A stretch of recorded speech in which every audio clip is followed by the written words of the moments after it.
Breaking news చూస్తున్నాం. MLC కవిత కొత్త రాజకీయ పార్టీ పేరు చుట్టూ ఆసక్తికర పరిణామాలు చోటు చేసుకుంటున్నాయి. తెలంగాణ రక్షణ సేన పార్టీకి ఊహించిన అడ్డంకులు ఎదురవుతున్నాయి. కవిత కొత్త రాజకీయ పార్టీ టీఆర్ఎస్ పేరుపై వివాదం రోజు రోజుకు ముదురుతోంది. ఈ పేరును కేటాయించవద్దంటూ ఇప్పటికే బీఆర్ఎస్ కేంద్ర ఎన్నికల సంఘాన్ని ఆశ్రయించగా తాజాగా మహారాష్ట్రకు చెందిన మరో సంస్థ కూడా అదే వాదన వినిపించింది.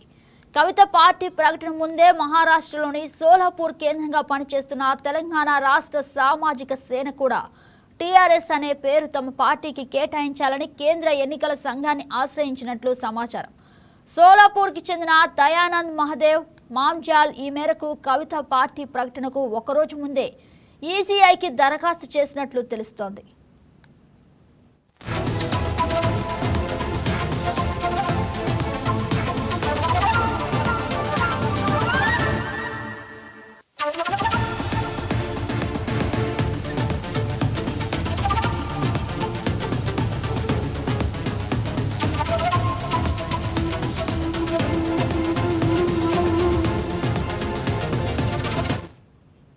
టీఆర్ఎస్ పేరుపై అభ్యంతరాలు ఉంటే తెలపాలంటూ కవిత పత్రికల్లో ఇచ్చిన ప్రకటనపై కూడా ఇప్పటికీ పెద్ద ఎత్తున అభ్యంతరాలు వ్యక్తమయ్యాయి.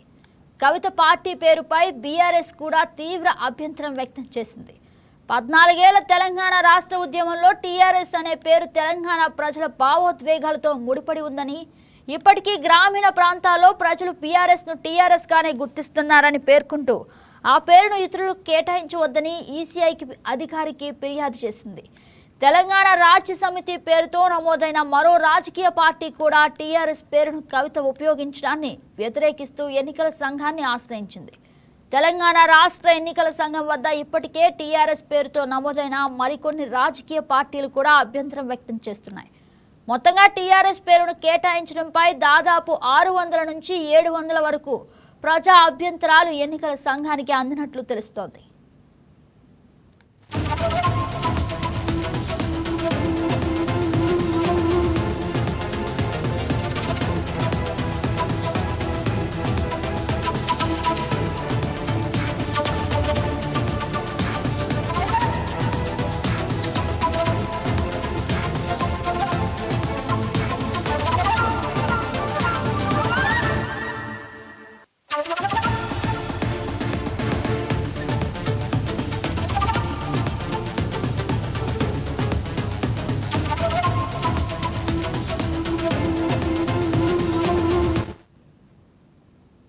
కవిత పార్టీ టీఆర్ఎస్ పేరుపై ఇప్పటికే పలు అభ్యంతరాలు కేంద్ర ఎన్నికల సంఘం దృష్టికి వెళ్లడంతో రాజకీయ వర్గాల్లో ఉత్కంఠ నెలకొంది.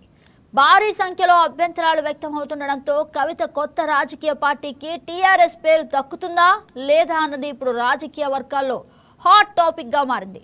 అయితే పార్టీ పేరు వివాదంపై వివరణ ఇచ్చేందుకు కవిత ప్రతినిధుల బృందం కూడా ఎన్నికల సంఘాన్ని కలిసేందుకు సిద్ధమవుతున్నట్లు సమాచారం.